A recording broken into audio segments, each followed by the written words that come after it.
এক এলাকায় এক ধনী ব্যক্তি এসে বিশাল বড় আলিশান এক বাড়ি তৈরি করে সেই বাড়িতে থাকা আরম্ভ করলো। কিন্তু সেই ধনী ব্যক্তিটার একটা বদ অভ্যাস ছিল, সে কখনো গরিব দুঃখীকে সাহায্য করত না। অন্যদিকে সেই এলাকায় কিছু দোকানদার ছিল, তারা নিজেরা ধনী ছিল না, কিন্তু তারা অসহায় গরিব মানুষকে সাহায্য করত।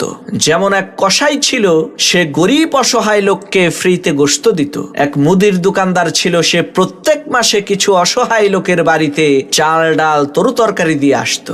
এক দুধওয়ালা ছিল, সে ছোট বাচ্চাদের জন্য বাড়িতে বাড়িতে যে একদম বিনামূল্যে দুধ দিয়ে আসতো। এই দৃশ্য দেখে এলাকার লোকজন বলা বলি করতে লাগলো, আরে তোমরা দেখো ওই ধনী ব্যক্তি কত বড় নাফরমান, তার এত সম্পদ থাকার পরেও সে কাউকে দান খয়রাত করে না।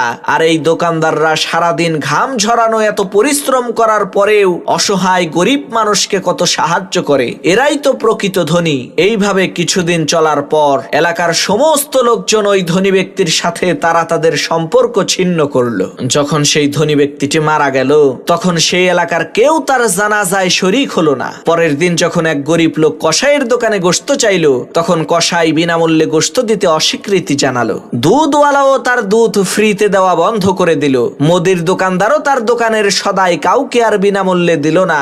লোকেরা যখন তাদেরকে জিজ্ঞেস করলো, কি ব্যাপার, এখন আর তোমরা ফ্রিতে কোনো কিছু দিতে চাও না কেন? তখন সব দোকানদাররা বলতে লাগলো, এখন আর আপনাদেরকে আমরা ফ্রিতে কিছুই দিতে পারবো না, কারণ যেই লোকটা আপনাদের সদাইয়ের মূল্য পরিশোধ করত, সেই লোকটা গতকালকে মারা গেছে। তখন এলাকার লোকজন আফসোস করে বলতে লাগলো, আহারে ধনী লোকটা কতই না ভালো ছিল, কিন্তু এই কথাটা তোমরা আমাদেরকে আগে বলো নাই কেন?